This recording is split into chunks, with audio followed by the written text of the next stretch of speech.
Si no estamos bien, porque yo no tengo mucho recuerdo de cómo funciona este aparato y no sé si estará bien o estará mal. Aló, aló, aló, aló.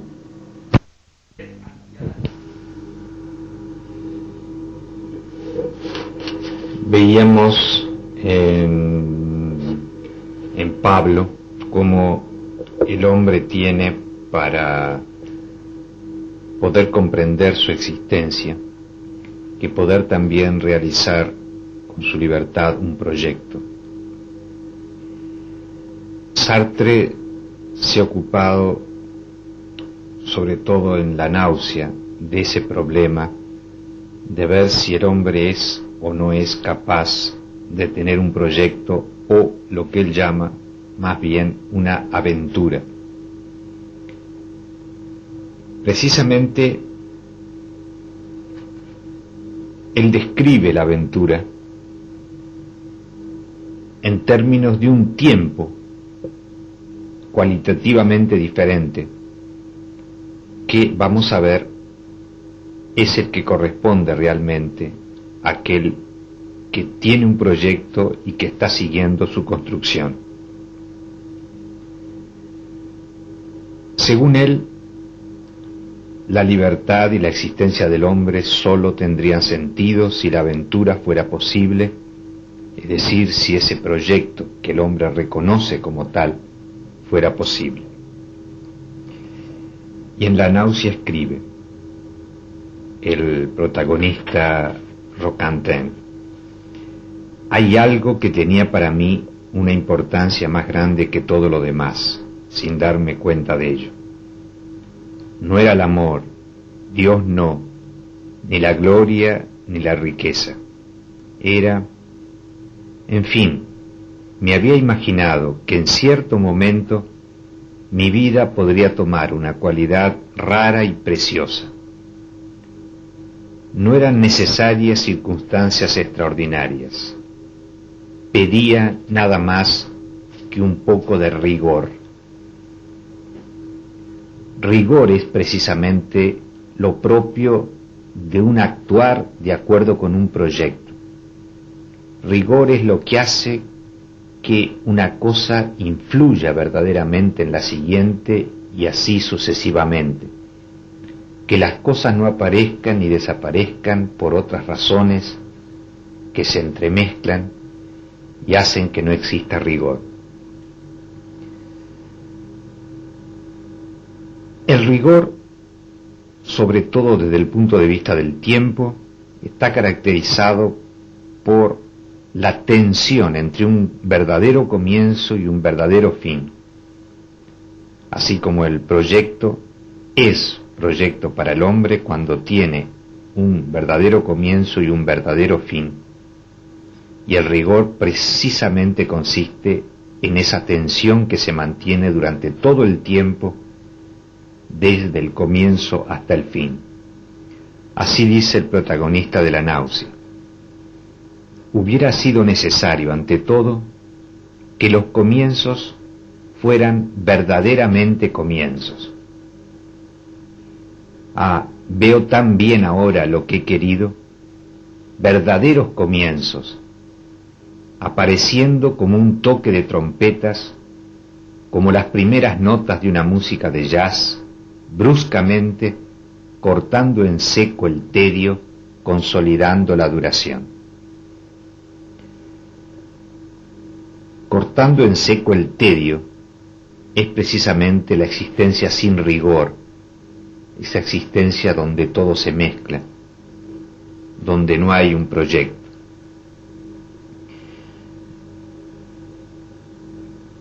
Pero con respecto a los comienzos, esos verdaderos comienzos,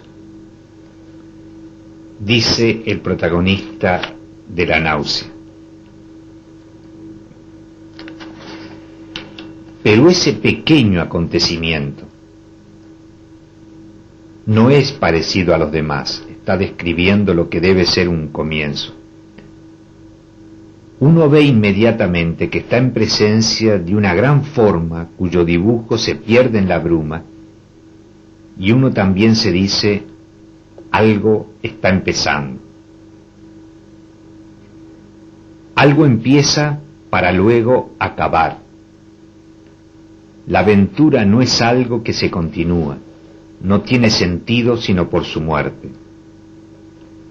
Hacia esa muerte, que será también quizás la mía, soy arrastrado sin retorno. Cada instante aparece para conducir a los que lo siguen.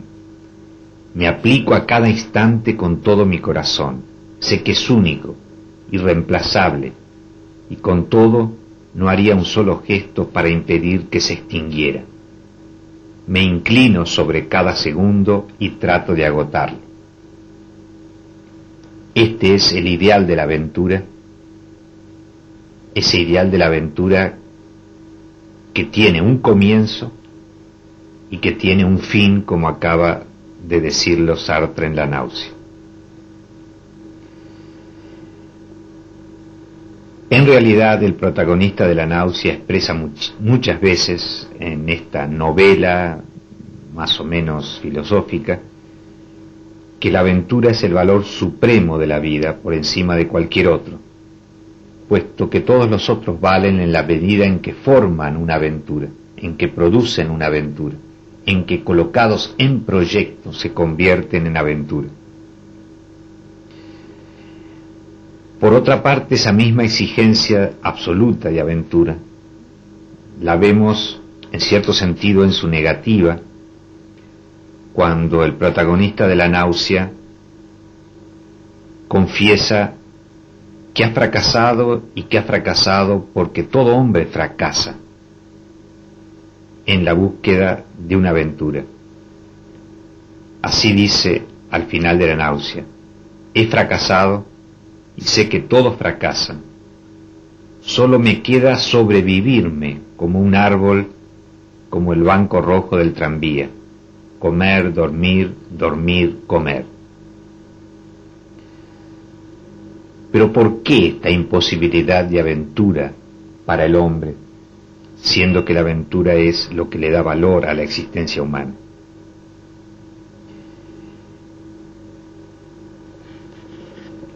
En primer lugar, porque no existe un verdadero comienzo, y el comienzo es necesario para darle rigor al tiempo en que se vive la aventura, en que se lleva adelante el proyecto.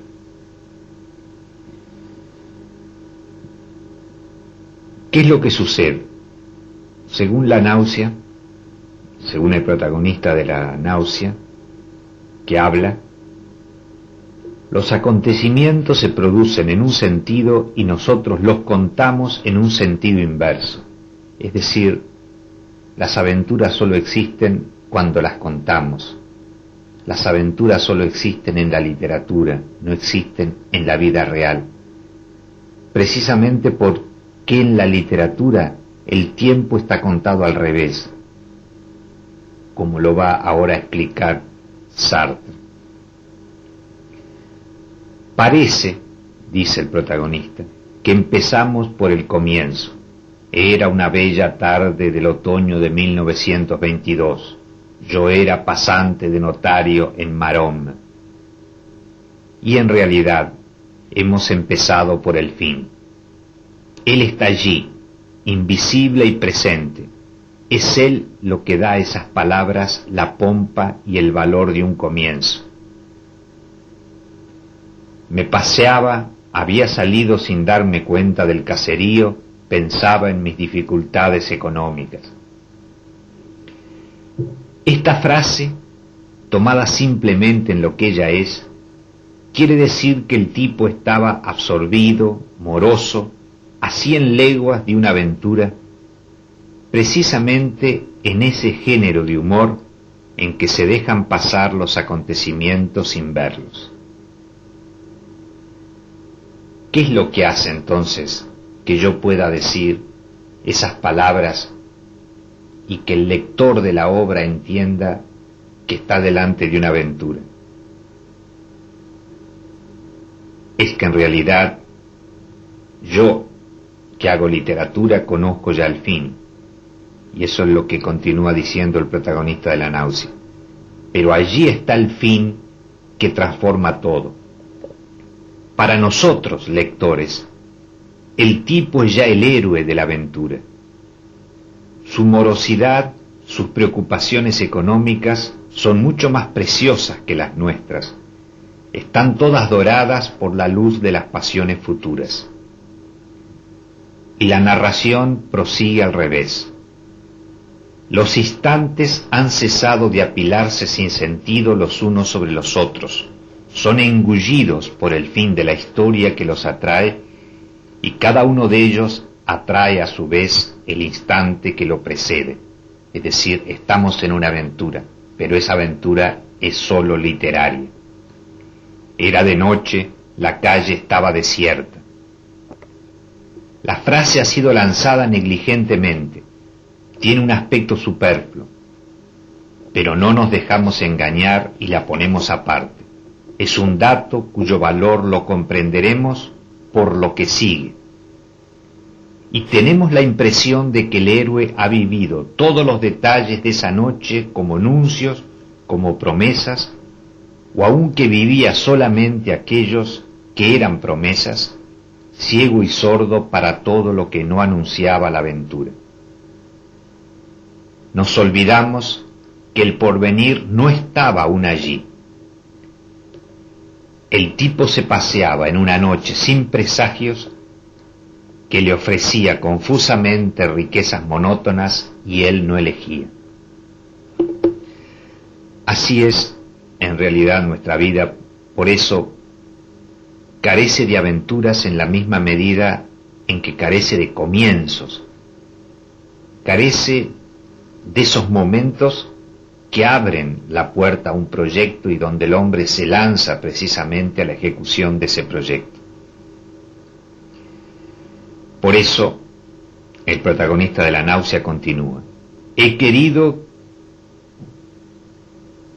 que los momentos de mi vida se sigan y se ordenen como los de una vida de la cual uno se acuerda, es decir, como los momentos de la vida que uno cuenta literariamente.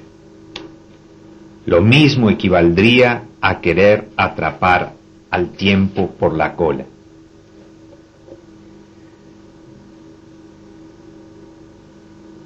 Esta es una de las barreras que pone la existencia del hombre a la aventura. Pero existe otra, y es que en realidad el hombre no tiene su valor propio. Precisamente aquello que él podría ser, aquello que sería su aporte, aquello que sería su destino personal. Así en La náusea el protagonista dice: tengo deseos de partir, de irme a cualquier parte donde sea verdaderamente mi lugar, donde yo encaje. Pero mi lugar no está en ninguna parte, estoy de más. Ya veremos más adelante en Las moscas de Sartre el desarrollo de esta experiencia, si se quiere,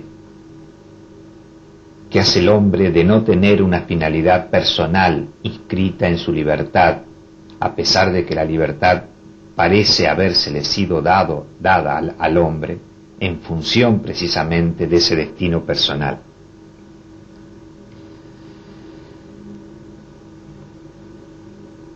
Falta, por lo tanto, para la acción esa especie de causalidad final que daría rigor, que daría sentido, que daría fuerza a cada momento donde se está eligiendo.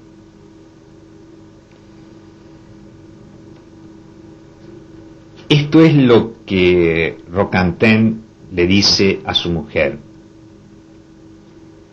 y bien, tú no piensas las mismas cosas que yo. Tú te quejas porque las cosas no se disponen en derredor tuyo como un ramo de flores, sin que tú te des la pena de hacer nada. Pero yo nunca he pedido tanto. Yo quería obrar.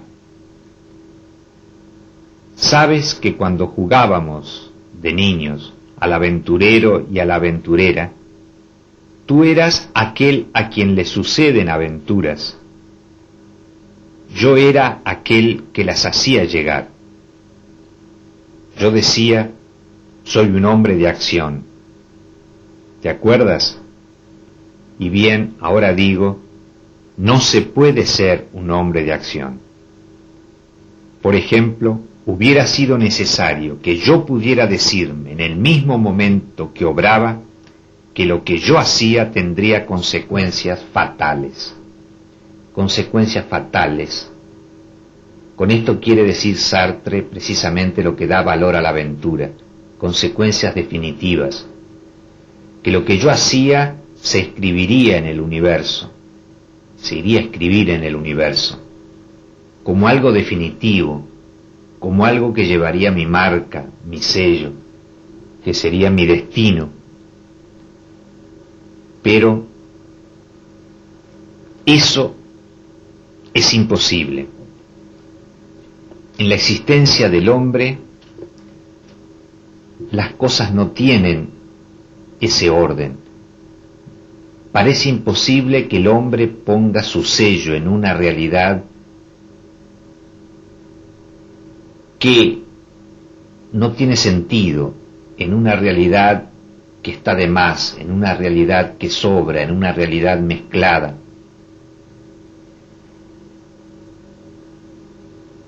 Por eso el nombre de la náusea. La náusea es la sensación que experimenta Roquentin, el protagonista.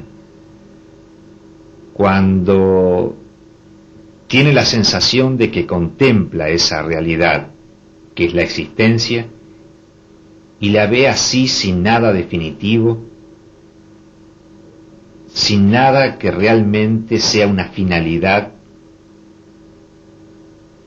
con todas las cosas que se suceden, con todas las cosas que evolucionan, con todas las cosas que se mezclan, con todo eso que no es el destino personal, algo definitivo que ha dejado un ser humano. Y así dice el protagonista, no estaba sorprendido, sabía bien que eso era el mundo enteramente desnudo que se manifestaba de golpe, y me ahogaba de cólera contra ese enorme ser absurdo. Es decir, el mundo sin significación, porque el hombre no le ha puesto significación a ese mundo, ni le puede poner significación a ese mundo. Nunca lo que hace el hombre tiene, como dice Sartre, consecuencias fatales.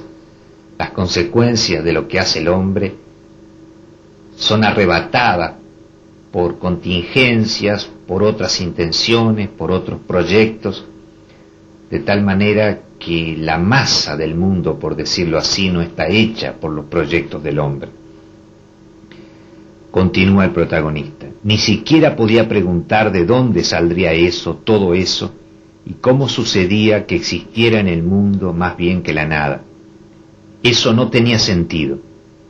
El mundo estaba presente en todas partes, delante, detrás. Nada hubo antes que él, nada. No hubo momento en que pudiera no existir. Eso era lo que me irritaba.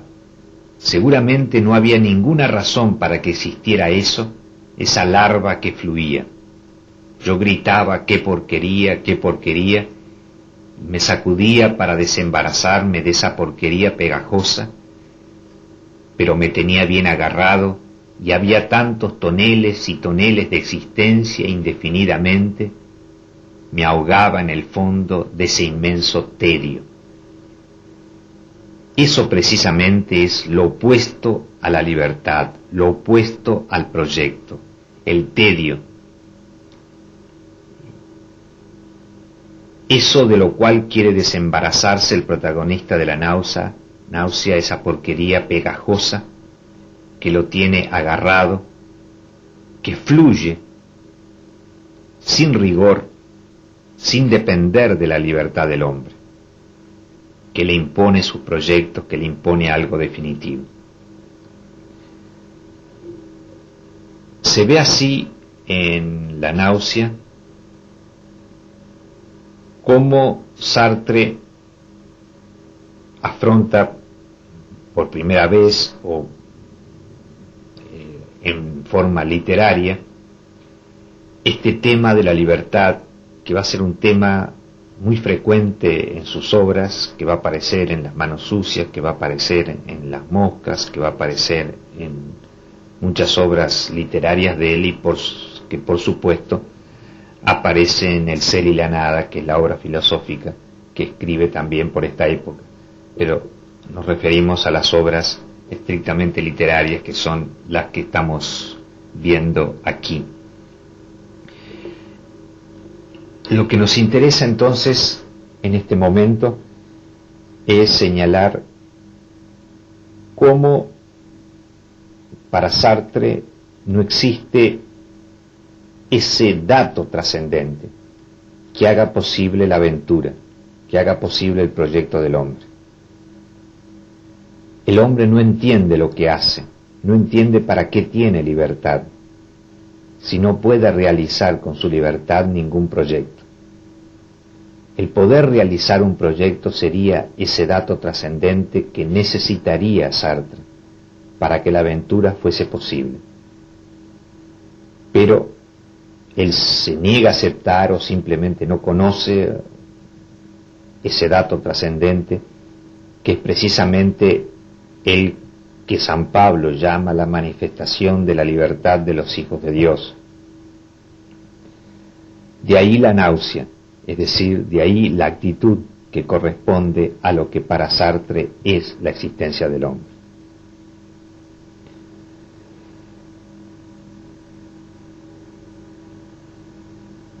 Esta existencia es absurda en el sentido en que pone al hombre frente a la alternativa de pedir todo lo que debería ser el hombre, dado que tiene libertad, o aceptar esa existencia que no tiene sentido, donde su libertad se pierde.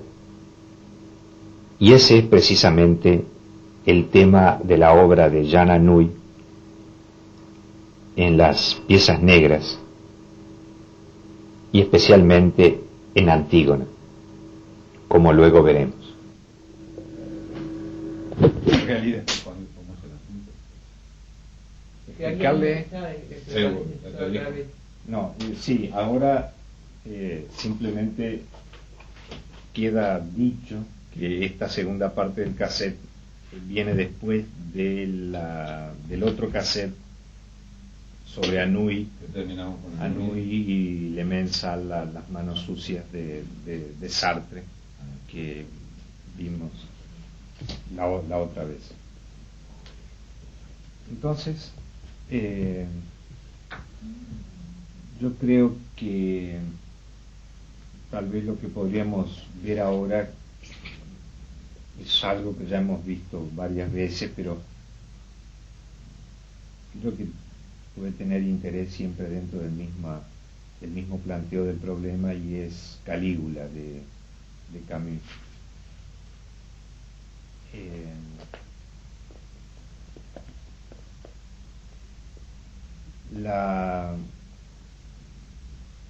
En realidad, ustedes saben que Calígula, el emperador loco, Camus lo toma para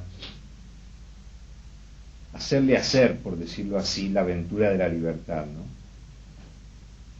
De alguna manera para mostrar lo absurdo de la condición humana, de que ya hemos hablado, ¿no? Que para él es absurda, de tal manera que la libertad hace que la condición del hombre sea absurda. En la obra aparece que la insatisfacción de Calígula antes de comenzar su aventura de la libertad, la insatisfacción de Calígula y la constatación de que esa insatisfacción es general. Hablando con su amigo Helicón, dice: las cosas tales como son no me parecen satisfactorias. Ahora lo sé. Este mundo, tal como está hecho, no es soportable. Por lo tanto, yo tengo necesidad de la luna, o de la felicidad, o de la inmortalidad, o de algo que será tal vez demente, pero que no sea de este mundo. Dato trascendente, es decir, la necesidad del hombre de algo que no es lo empírico, lo que se da. Y el Icón dice, sí, es un razonamiento válido, pero en general no se lo puede llevar hasta el fin, ese razonamiento, ¿no? Calígula dice, no sabes nada de eso. Es precisamente porque no se lo lleva hasta el fin, por lo que no se obtiene nada. Es decir, no se lleva el razonamiento de la libertad hasta el fin, por lo que no se obtiene nada. Hay una falta de lógica, diríamos, en el uso de la libertad, que hace que no se obtenga nada. Pero tal vez baste permanecer lógico hasta el fin. Y entonces Calígula, después de un intervalo, afirma una verdad, sí, con tono neutro. Dice, los hombres mueren y no son felices. Es decir, esta es la situación, ¿no?, que él pretende remediar, y pretende remediar llevando su experiencia hasta sus últimas consecuencias, ¿no? Precisamente dice, mi libertad no tendrá fronteras. Es precisamente porque el hombre pone fronteras a su libertad que no consigue ser feliz. Es decir, el hombre se distrae de su libertad, no es libre, no sigue su proyecto, que los hombres mueren y no son felices. Es decir, al final de la vida experimentan que no han conseguido lo que han querido. Entonces él va a ser una experiencia hasta sus últimas consecuencias. Y la formula así: hoy, en los tiempos venideros, mi libertad no tendrá fronteras. No precisamente para ser todopoderoso, no es eso lo que le interesa, sino le interesa que una vez que elija con su voluntad, lleve el razonamiento lógico de su libertad hasta el fin, ¿no?, pueda llevar realmente su proyecto hasta el final, que es lo que San Pablo dice del hombre, que no es posible que el hombre no consiga hacer coincidir su proyecto con su realización. Esta sería, diríamos, la aventura de Calígula. Entonces, para llevar adelante esto,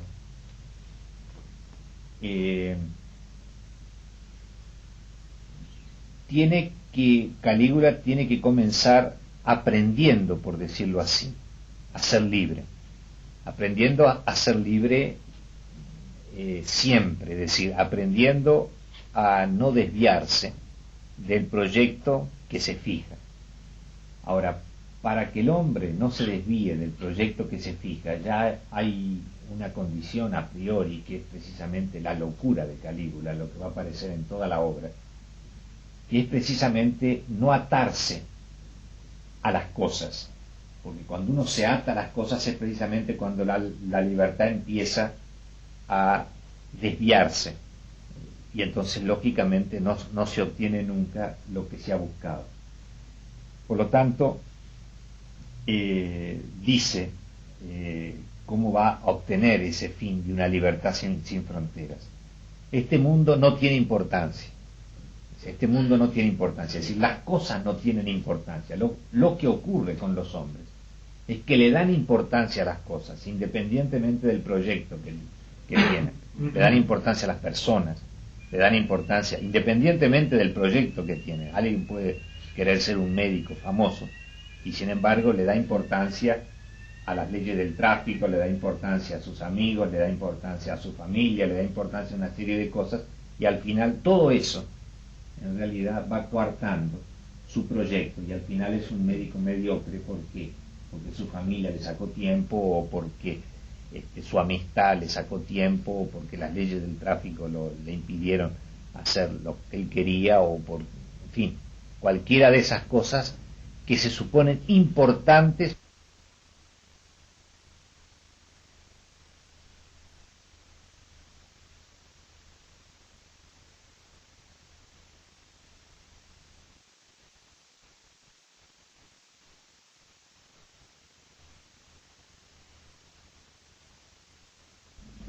Entonces, lo importante es no dar ninguna importancia a las cosas que no vengan del proyecto. Y esta es la educación de Calígula, diríamos. Eso es el preproyecto de Calígula, porque él después va a tener su proyecto, pero primero tiene que educarse dentro de esa libertad. Y eso es lo que hace, diríamos, la locura de Calígula. Por ejemplo, le vienen a avisar que hay, esta es una de las partes tal vez más interesantes,